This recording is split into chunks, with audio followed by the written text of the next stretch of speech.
우리는 누구나 두려움을 가지고 살아갑니다. 여러분 안에 있는 두려움은 과연 어떤 것들입니까? 어떤 경제에 대한 두려움이 있으십니까? 어떤 미래에 대한 두려움이 있으십니까? 우리의 건강에 대한 두려움이 있으십니까? 우리 자녀들이 어떻게 살아야 되는지, 앞날에 대한 그런 두려움들이 있으십니까? 자, 그런데 우리 믿는 사람들이 가져야 할 가장 큰 두려움이 무엇인가 생각을 해보면요.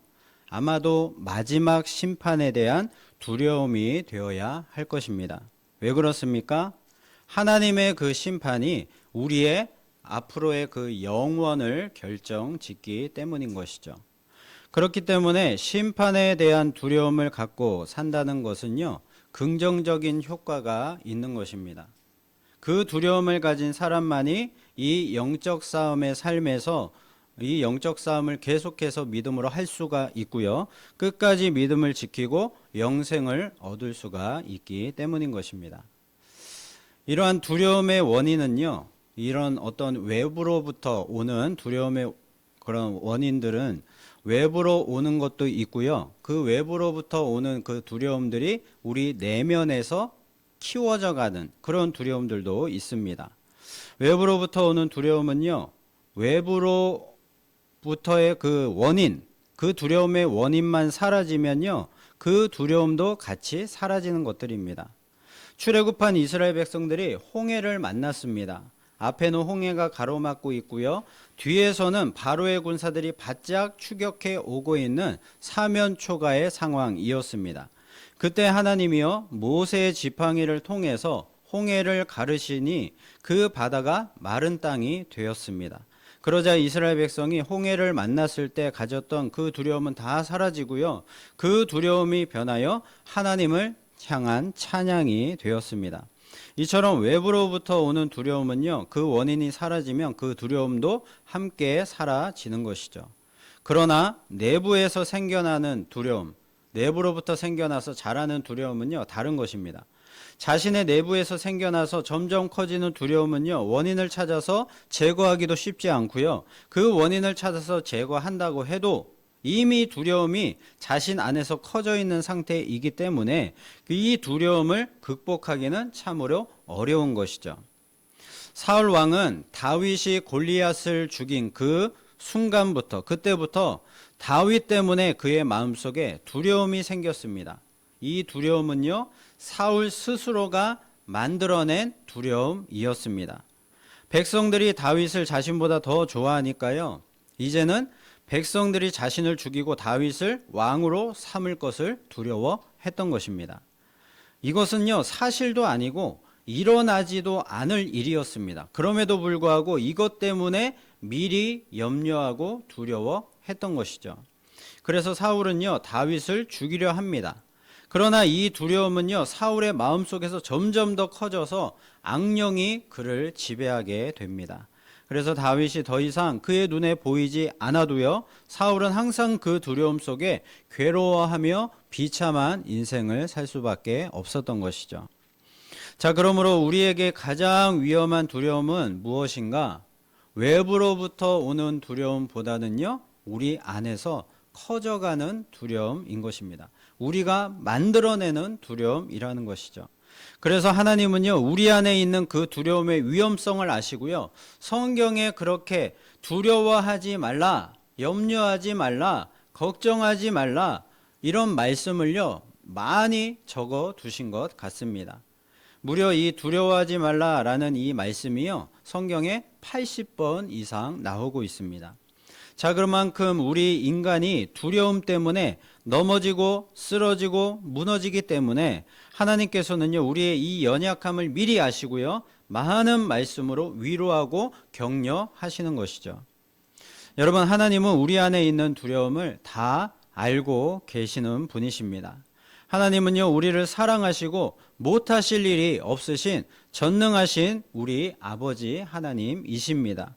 그러므로 하나님이 해결하지 못할 우리의 두려움은 없는 것이죠. 다만 우리가 해야 할 것이 있는데요, 그것은 이 전능하신 하나님, 우리 아버지 되신 하나님을 믿고 그 하나님께 내 안에 있는 두려움을 다 맡기는 일입니다.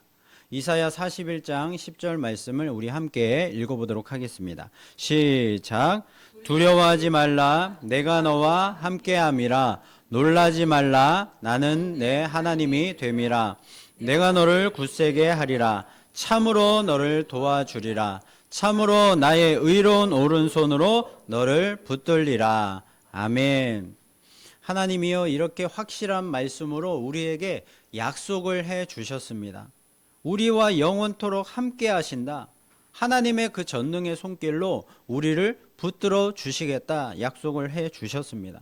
그러므로 우리 하나님 아버지를 믿고요. 우리 안에 있는 그런 모든 걱정, 근심, 염려, 모든 두려움들을 우리 아버지 하나님께 다 맡기고요. 우리에게 참 평안과 승리를 안겨주실 그 주님을 기쁨과 감사로 찬양하며 영광 돌리며 살아가는 저와 여러분 다 되실 수 있기를 예수님의 이름으로 축복을 드립니다.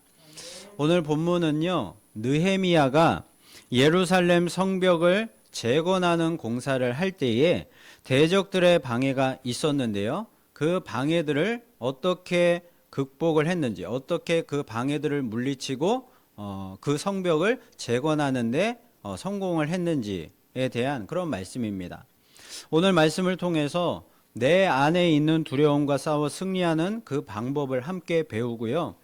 이 시간 도전받고 또한 우리 안에 있는 모든 두려움들을 이기고 승리하는 저와 여러분 될 수 있기를 간절히 소원합니다. 자, 첫 번째로 우리는 그런 두려움들이 있을 때요, 기도로 다 하나님께 맡겨야 한다는 것입니다. 예루살렘 성벽 재건을 방해하는 대표적인 대적은요, 산발랏이었습니다. 이 산발랏은요, 사마리아의 총독이었습니다. 자, 그런데 사마리아 총독 산발랏이요, 유대 지역에 이 예루살렘 성벽 재건을 방해했던 그 이유가 무엇인가 하면요, 그동안에 이 유대 지역 이 예루살렘 성벽이 재건되지 못했기 때문에 이 성벽이 어떤 정치적인 그런 구실, 그리고 군사적인 구실, 또 경제적인 그런 구실들을 잘 못했기 때문에 이 사마리아 총독이요, 이 유대 지역까지 마음대로 관할하면서 이것을 통해서 이득을 취할 수가 있었습니다. 자, 그런데 만약에 이 성벽이 재건되게 되면요, 유대 지역이 정치적, 군사적, 경제적으로 독립할 수 있기 때문에 자신의 기득권을 계속 지키고자 그렇게 목숨을 걸고 방해 공작을 지금 펼치고 있는 것입니다. 제일 처음에 어떻게 방해를 합니까? 사마리아 군대를 동원하여서 말로 겁박을 하고요, 하나님을 비방하면서 심리적으로 위축시키는 그런 전술을 썼습니다. 그리고 암몬 사람 도비아는요, 그들이 건축하는 이 성벽, 예루살렘 이 주민들이 건축하는 이 성벽은 여우 한 마리가 올라가도 금방 무너질 것이다, 이런 말도 안 되는 말들로 조롱하면서 이렇게 방해를 했습니다.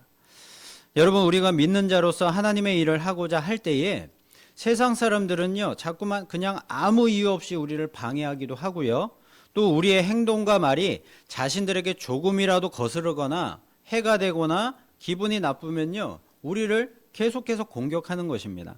자, 그런데 이것은요, 그들 스스로가 하는 일이 아니고요, 그 뒤에서 사탄이 다 조종하는 일들입니다. 그러니까 이 모든 것은요, 사람들과의 싸움이 아니라 영적 싸움이라는 것이죠. 여러분, 이 사실을 우리가 잊어서는 안 되는 것입니다. 그러므로 우리는요, 무엇으로 맞서야 하겠습니까? 영적 싸움이니까 영적 무기인 기도로 맞서야만 하는 것입니다. 자, 그래서 느헤미야도 산발랏과 도비아의 그 비방에 맞서서 무엇을 하고 있는가 보면요, 4장 4절 5절을 말씀 보면요, 기도를 하고 있습니다. 자, 이 기도에 대한 말씀을요, 세번역 성경으로 보면 그 의미가 명확하게 우리에게 다가옵니다. 세번역 성경 말씀 4장 4절 5절 말씀 함께 읽어보겠습니다. 시작. 우리의 하나님 들어 주십시오. 우리가 이렇게 업신여김을 받고 있습니다. 제발 우리에게 퍼붓는 그 욕이 그들에게 되돌아가게 하여 주십시오. 그들이 노략을 당하게 하시고 남의 나라로 끌려가게 하여 주십시오. 그들의 죄를 용서하지 마시고 그들의 죄를 못 본 채 하지 마십시오. 그들이야말로 성을 쌓고 있는 우리 앞에서 주님을 모욕한 자들입니다. 아멘. 이 느헤미야가 기도하고 있는 기도의 핵심 내용이 무엇입니까? 그들의 죄를 하나님께서 용서하지 마시고 하나님이 그들이 행한 대로 그렇게 하나님을 비방하고 우리를 하나님의 백성들을 조롱한 그 행한 대로 다 갚아달라는 그런 내용입니다. 자, 그러니까 지금 느헤미야는요, 하나님께 그들에 대한 모든 심판들을 다 하나님께 맡기면서 기도를 하고 있는 것입니다.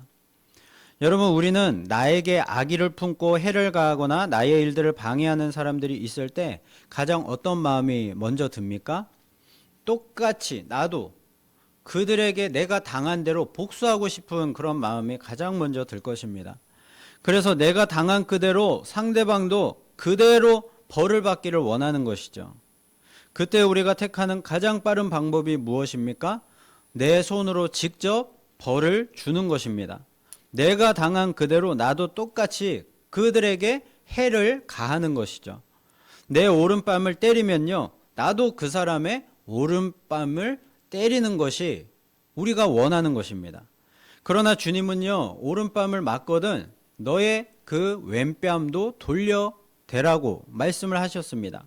원수 갚는 것이 주께 있으니 사사로이 복수하지 말고 주께 다 맡기라고 말씀하셨습니다.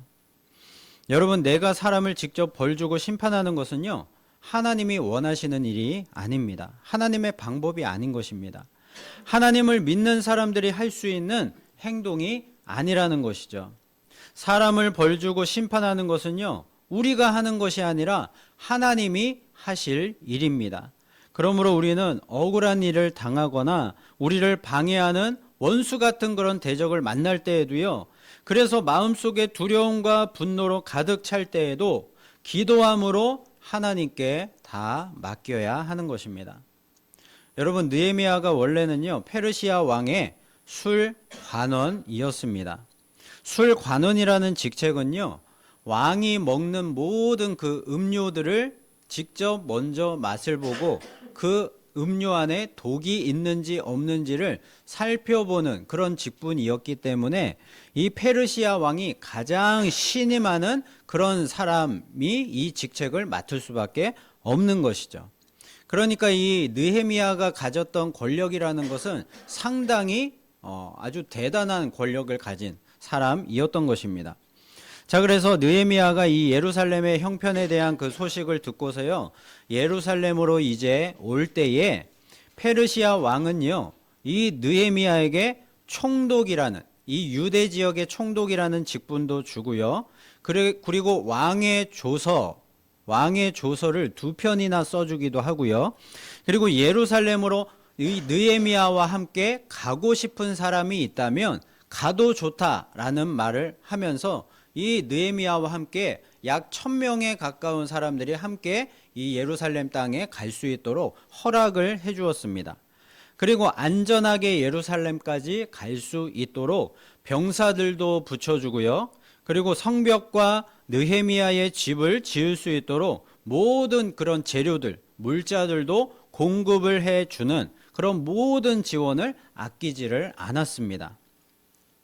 자, 그런 느헤미야였기 때문에요, 이 느헤미야가 마음만 먹으면요, 자신이 데리고 있던 그 병사들을 통해서 이 산발락과 도비아 같은 방해꾼들은요, 그냥 쥐도 새도 모르게 제거할 수가 있었을 것입니다.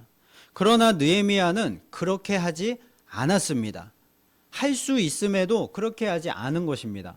왜 그렇습니까? 그것은 하나님이 기뻐하시는 방법이 아니었기 때문인 것이죠. 여러분, 우리는요, 우리에게 대적들의 방해와 같은 문제들을 직접 해결할 수 있는 힘이 있을지라도 그 힘을 써서는 안 되는 것입니다. 무력을 행사해서는 안 되는 것입니다. 하나님을 경외하는 사람들은요, 반드시 원수 갚는 것과 모든 심판을요, 주님께만 맡기고 오직 기도함으로 나아가야 하는 것이죠. 그러면요, 우리 기도를 하나님이 들으시고요, 하나님이 직접 일하실 것입니다. 느헤미야가 이처럼 기도했더니요, 어떤 일이 일어났습니까? 4장 6절 말씀을 보시면요, 이에 우리가 성을 건축하여 전부가 연결되고 높이가 절반에 이르렀으니 이는 백성이 마음들여 일을 하였음이니라. 이 산발락과 도비아 같은 이런 대적들이 비방을 하는 그 말들 가운데 느헤미야가 직접 심판하지 않고요, 그들을 처단하지 않고 기도로 하나님만 의지했더니요, 오히려 일이 잘 되었습니다.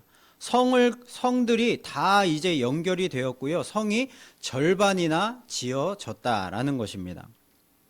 여러분, 예수님이 능력이 없으셔서 십자가에서 그냥 돌아가신 것입니까? 아닙니다. 예수님은요, 오직 하나님의 그 뜻을 이루시기 위해서, 하나님의 그 뜻대로 순종하여서 우리의 구원을 이루시기 위해서 능히 십자가에서 내려올 수 있는 능력과 힘이 있으심에도 불구하고요, 하나님의 뜻대로 되기를 기도하시면서 죽기까지 순종하신 것입니다. 여러분, 우리도 마찬가지입니다. 우리에게 힘이 없어서, 능력이 없어서, 지혜가 없어서 그냥 하나님께 다 맡기고 기도만 하고 있는 것이 아니라는 것이죠. 힘이 없어서가 아니라 우리에게 맞설 힘이 있을지라도 기도만 하는 이유는요, 하나님의 나라와 그 뜻을 이루기 위해서인 것입니다. 여러분, 우리에게는요, 기도하는 게 이기는 것입니다. 기도하는 게 원수 갚는 것입니다. 기도하는 게 가장 통쾌한 복수 방법이 되는 것입니다. 여러분, 이 사실을 잊지 마시고요, 우리가 누구인지를 잊지 마시고 대적들이 우리를 비방하고 욕하여서 두려움이 생길 때에 하나님께 그 모든 심판들을 다 맡기시고 기도함으로 승리하는 저와 여러분 되시기를 예수님의 이름으로 축복을 드립니다. 자, 그리고 두 번째로는요, 기도는 반드시 행동을 수반하게 된다는 것입니다. 산발락과 도비아가 비방하는 말들로 방해 공작을 폈음에도 불구하고 그들의 예상과는 달리 성벽 공사가 아무런 흔들림 없이 오히려 더 잘 진행이 되었습니다. 자, 그러자 4장 7절 8절 말씀을 보니까요, 산발락과 도비아와 아라비아 사람들과 암몬 사람들과 아수도 사람들이 예루살렘 성이 중수되어 그 허물어진 틈이 메꾸어져 간다 함을 듣고 심히 분노하여 다 함께 꾀하기를 예루살렘으로 가서 치고 그 곳을 요란하게 하자 하기로, 이렇게 말씀하고 있습니다. 자, 그러니까 처음에 그 비방했던 이 방해 공작이 실패를 하니까요, 더 세게 나간 것입니다. 이제는 말로만 하는 것이 아니고요, 직접 행동으로 그 예루살렘을 치자, 그 예루살렘 가운데 군사들을 데리고 가서 그 예루살렘을 혼란하게 만들자라고 얘기를 한 것입니다. 자, 그래서 예루살렘 사방의 그 사람들과 함께 예루살렘을 포위하여 기습할 계획들을 세우게 됩니다. 이 암몬은요, 예루살렘의 동쪽에 있었고요, 그리고 아라비아는, 이 아랍은 남쪽에 있었고요, 그리고 아수돗은 예루살렘의 서쪽에 있었습니다. 자, 그리고 북쪽에는 누가 있습니까? 사마리아 총독이었던 산발랏이 있는 것이죠. 자, 그러니까 동서남북 사방으로 예루살렘 주변으로 대적들이 다 이렇게 가로막고 있고 포위하고 있는 상황이었던 것입니다. 사방으로 예루살렘을 이처럼 포위해서 공격하여서 그 곳을 요란하게 만들자, 그러니까 예루살렘 성벽 재건을 못하도록 그들의 마음에 두려움을 심어주자라는 그런 계획이었던 것이죠. 이 계획은 적중했습니다. 자, 그래서 대적들의 기습 계획에 대한 이 소식을 들었던 백성들이요, 스스로 비관론에 빠져서요, 어떤 한 노래를 지어 부르고 있었습니다. 자, 그 노래의 내용은 이랬습니다. 흙더미는 아직도 산더미 같은데 짊어지고 나르다 힘이 다 빠졌으니 우리 힘으로는 이 성벽 다 쌓지 못하리.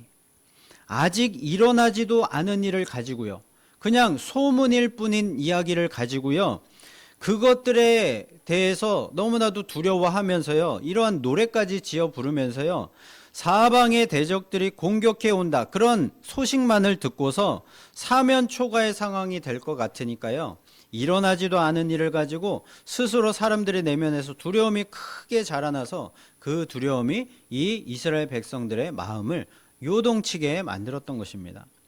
여러분, 우리의 믿음은요, 자꾸만 어떤 주변의 환경과 상황들, 그리고 다른 사람들의 그런 믿음 상태에 따라서 많이 영향을 받고 흔들리고 자꾸만 이런 다른 사람들의 어떤 상황과 환경에 따라서 좌지우지 되고 있는 것 같습니다. 코로나 때에 우리가 그것을 현실로 경험을 했습니다. 코로나 때문에 이제 교회도 안 가도 된다, 예배를 안 드려도 된다, 봉사할 필요가 없다 하니까요, 한편으로는 교회에 모여서 예배를 못 드리니까 힘들고 슬픈 마음이 있기도 하지만 또 한편으로는 너무나도 편하고 좋은 마음들도 있었습니다.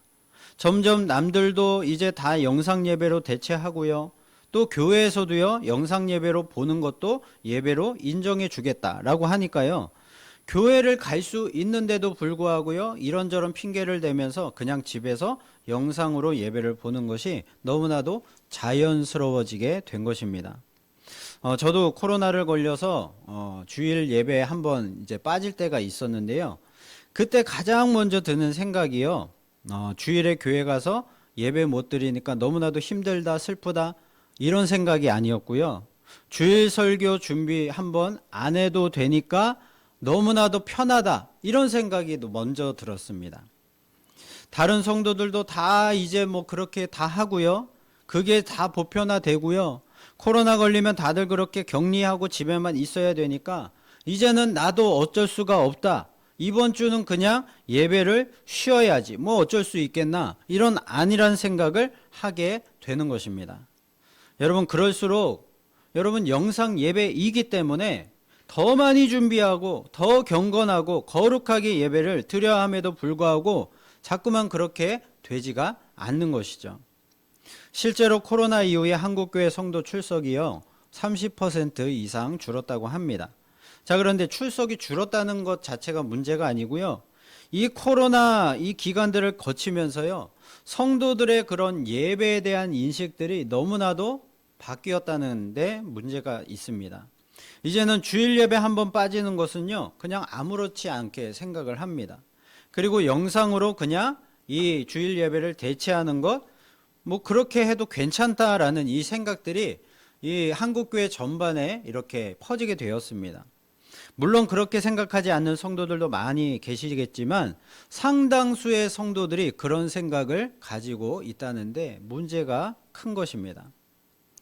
여러분, 우리의 신앙생활은요, 사탄과의 영적 싸움인데요, 이 싸움에서 중요한 것은요, 꾸준함입니다. 성실함이 가장 중요한 것입니다. 우리가 6일 동안 열심히 일을 하다가도 적어도 주일에는요, 교회에 온 성도가 함께 모여서 예배를 드리고 그것을 통해서 힘을 얻고 말씀과 기도로 무장을 해야만 이 영적 싸움을 계속해서 해 나갈 수가 있는데요, 한두 번 예배를 빠지게 되면요, 사탄에게 지는 날이 많아지고요, 결국은 이러한 날들이 쌓여서 결국은 패배할 수밖에 없는 것이죠. 코로나를 통하여서 사탄이 우리에게 마지막 심판에 대한 두려움 대신에 이 세상에 대한 두려움, 일상에 대한 두려움, 우리의 어떤 형편에 대한 두려움을 더 크게 갖도록 만들어버린 것입니다. 그래서 성도들의 믿음을 자꾸만 요동치게 만드는 것이죠. 느헤미야는요, 대적들의 공격에 성도들의 믿음이 요동치고 또 이 성도들이 이 백성들이 불평을 막 쏟아내니까요, 이제 기도하며 동시에 행동을 하고 있습니다. 느헤미야는요, 이번에는 기도만 하지 않았고요, 파수꾼을 세워서 이 성벽을 지키게 하고요, 그리고 민병대를 조직하여서 스스로 지킬 수 있도록 그렇게 만듭니다. 우리가 하나님께 지켜달라라는 기도를 하면요, 지켜내는 행동을 해야만 되는 것입니다. 느헤미야가 모든 백성에게 이렇게 격려하며 말을 합니다. 14절 말씀을 함께 읽어보겠습니다. 시작. 내가 돌아본 후에 일어나서 귀족들과 민장들과 남은 백성에게 말하기를 너희는 그들을 두려워하지 말고 지극히 크시고 두려우신 주를 기억하고 너희 형제와 자녀와 아내와 집을 위하여 싸우라 하였느니라. 아멘. 여러분, 사람들, 환경들 이런 것들을 두려워하지 말라는 것입니다. 우리는요, 지극히 크시고 두려우신 전능하신 창조주 하나님을 믿는 사람들인데 왜 자꾸만 그런 것들을 두려워하느냐라는 것이죠. 우리가 사람을 두려워하면 우리가 믿는 하나님이 그 사람들보다 능력이 없고 못하다라는 것밖에 되지 않는 것입니다. 나의 두려워하는 그 모습이요, 하나님의 무능함을 증명하는 그런 꼴이 되는 것입니다. 여기 말씀에 지극히 크시고 두려우신 줄을 기억하라고 했습니다. 기억하라는 것은요, 그 하나님을 믿고 기도하라는 것입니다. 그리고 너희 형제와 자녀와 아내와 집을 위하여 싸우라고 했습니다. 이 싸우는 그 믿음의 행동이 필요하다는 것이죠. 우리가 사람을 두려워하지 않고 창조주 하나님을 두려워한다면요, 우리는 믿음으로 기도할 뿐만이 아니라 우리의 기도를 들으실 그 주님을 믿고서요, 내 안에 있는 두려움과 맞서 싸워야만 하는 것입니다. 그것이 진짜 믿음인 것이죠. 다니엘은요, 기도하고 그리고 자신이 기도한 대로 행동할 줄 아는 그런 믿음의 사람이었습니다. 자신이 하나님께 기도하면 사자굴에 던져져서 죽을 것을 알면서도 다니엘은 전에 하던 대로 계속 기도하면서요, 오히려 하나님께 감사를 했습니다. 여러분, 다니엘이라고 왜 이런 어떤 죽음에 대한 두려움이 없었겠습니까? 누구나 사람이라면요, 죽음과 고통 앞에서 두려워하는 것은요, 자연스러운 일이고요, 당연한 것입니다.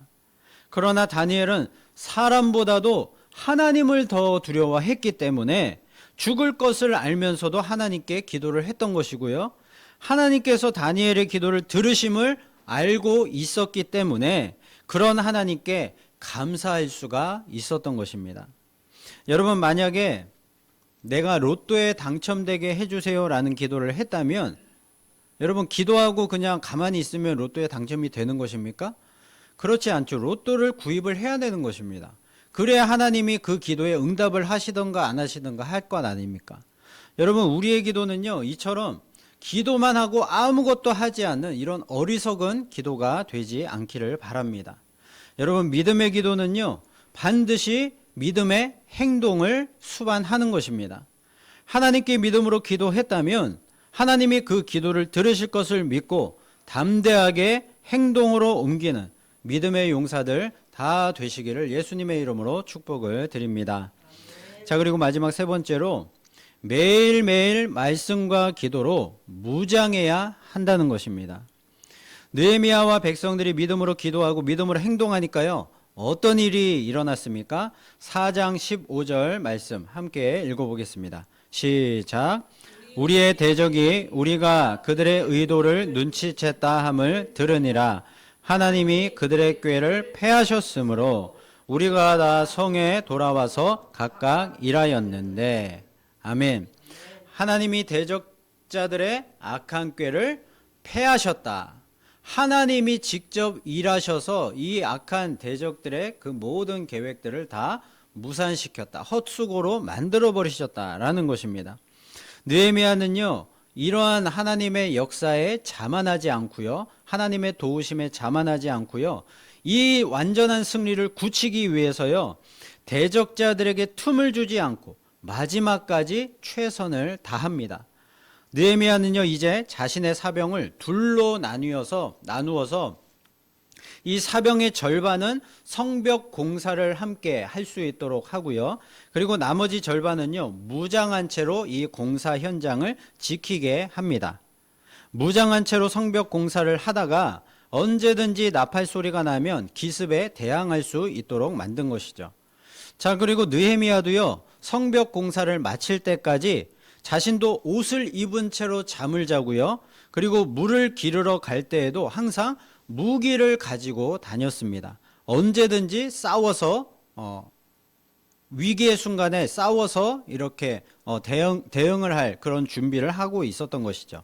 자, 그래서 4장 17절을 보니까요, 성을 건축하는 자와 짐을 나르는 자는 다 각각 한 손으로 일을 하며 한 손에는 병기를 잡았다. 이렇게 얘기를 하고 있습니다. 성벽공사 일을 하는 사람들이 모두가요, 이 한 손으로는 일을 하면서 한 손에는 병기를 이렇게 몸에 지니고 항상 싸움에 대비하는 그런 자세로 임했다는 것입니다. 자, 그래서 일을 하다가도 언제든지 나팔 소리가 나면 무기를 가지고 맞서 싸울 수 있도록 항상 준비되어 있었다는 것이죠. 이렇게 느헤미야와 백성들이 쉬지 않고 싸울 준비를 갖추고 성벽 공사를 한 결과로 단 52일 만에, 이 성벽 재건을 시작한 지 52일 만에 이 성벽 공사를 완전히 완공할 수가 있었습니다. 여러분, 성전을 재건할 때에는요, 대적들의 방해로 중단된 기간이 무려 16년이나 되었습니다. 그리고 이 성전을 재건한 총 그런 기간을 다 합치면요, 약 22년 동안 성전 공사를 해서 이 성전 재건을 완공할 수가 있었습니다. 자, 그런데 이 성벽 재건은 어땠습니까? 단 52일 만에 완성을 했다는 것이죠. 이것은 그야말로 기적입니다. 하나님이 우리를 위하여 대신 싸우셨기 때문에, 하나님이 도와주셨기 때문에 가능한 일이었다라고 할 수밖에 없는 기적과도 같은 일이었습니다. 여러분, 우리의 삶도 죽을 때까지 중단되지 않는 영적 싸움입니다. 우리가 잠시라도 방심하거나 영적 무기를 손에 놓게 되면요, 패할 수밖에 없는 싸움이라는 것이죠. 왜냐하면요, 사탄은 쉬지 않기 때문입니다. 사탄은요, 한순간도 쉬지 않고 두루다니며 삼킬 자를 찾고 있습니다. 여러분, 우리는 항상 사탄의 이 무서움을 알고요, 사탄이 틈탈 수 있는 그 작은 틈도 절대로 주지 말아야 하는 것입니다. 그러므로 우리는 영적 싸움에서 패하지 않으려면 항상 영적 무기로 무장하고 있어야 하는 것이죠. 그 무기가 무엇이겠습니까? 성령의 검인 말씀이고요. 그리고 믿음의 방패인 기도인 것입니다. 여러분, 우리가 매일매일 말씀과 기도로 무장하지 않으면요, 금방 빈틈이 생길 수밖에 없고요, 그 틈을 타고 사탄이 우리의 마음속에 두려움을 심어 놓을 것입니다. 여러분, 매일매일 한 구절이라도 말씀을 읽고 묵상하시고요, 그리고 매일매일 5분이라도 하나님께 진심을 담아서 기도하시기를 바랍니다. 그 매일 한 구절의 말씀과 매일 그 5분의 기도가요, 나의 영혼을 지키고 살릴 수 있게 됩니다. 그러나 말씀과 기도 생활이 그냥 형식적이거나 마치 어떤 숙제를 해치우듯이 때우기식이 되어서는 절대로 안 됩니다. 한 구절의 말씀을 읽더라도 그 말씀에서 하나님을 찾아야만 되고요, 5분을 기도하더라도 내 기도를 하나님이 들으심을 믿고 주님의 뜻을 구하는 그 기도를 드려야만 하는 것입니다. 우리 교회는 그런 분이 없지만 어떤 성도는요, 일 따로 그리고 신앙 따로 이런 삶을 살아가고 있습니다. 주일에는 교회에 나와서 예배드리지만 주일을 제외한 나머지 6일 동안은요, 말씀과 기도는 전혀 없이 오로지 그냥 그 일만 하면서 자신의 뜻대로 그냥 살아가는 것입니다. 그것은 절대로 좋은 신앙이 아닙니다. 물론 일터에서는 최선을 다해서 맡은 일을 잘 해야만 합니다. 그러나 매일매일 우리는요, 말씀과 기도의 무기로 무장하는 시간을 가져야만 하는 것입니다. 우리는요, 사탄보다 절대로 강하지가 않습니다. 그렇기 때문에 하나님의 말씀과 기도라는 무기로 항상 무장하여서 사탄에게 틈을 주지 말고요, 우리의 모든 영적 싸움에서 마지막까지 최후 승리를 이루게 되는 저와 여러분 되실 수 있기를 예수님의 이름으로 축복을 드립니다. 여러분, 누구나 두려움을 가지고 살아갑니다. 그러므로 두려움을 가지고 있다는 것이 부끄러운 일이 아니고요, 그 두려움이 내 안에 있다는 것을 알고도 싸우는 방법을 몰라서 싸우지도 못하고 그냥 패배하고 앉아있는 것이 부끄러운 일입니다. 여러분, 내 안에 있는 모든 두려움들을 확실하게 물리칠 수 있는 방법은요, 세상에 있는 것이 아니고요, 오직 지극히 크시고 두려우신 하나님께만 있는 줄로 믿습니다. 여러분, 전쟁은 우리에게 속한 것이 아니라 하나님께 속한 것입니다. 영적 싸움은 하나님의 방식대로 싸워야 승리할 수 있습니다. 그러므로 내 안에 있는 두려움과 맞서 싸워 승리하기 위해서는요, 오늘 세 가지를 살펴봤습니다.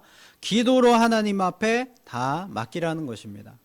내가 하지 말라는 것이죠. 모든 대적들, 원수들의 심판, 그 모든 것들은 하나님께 다 맡기라라는 것입니다.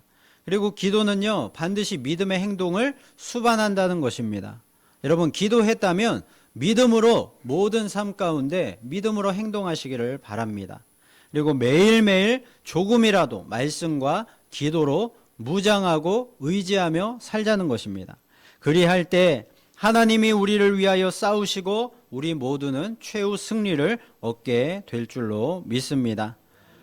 여러분, 우리에게 가장 중요한 것은요, 어디까지나 구원받는 것이고요, 천국에 가는 것입니다.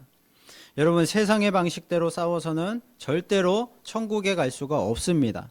하나님의 방식대로, 말씀에 기록된 대로 싸워야만 우리는 이 사탄 마귀의 모든 그런 괴계들을 다 이겨내고요, 천국에 이를 수가 있는 것입니다.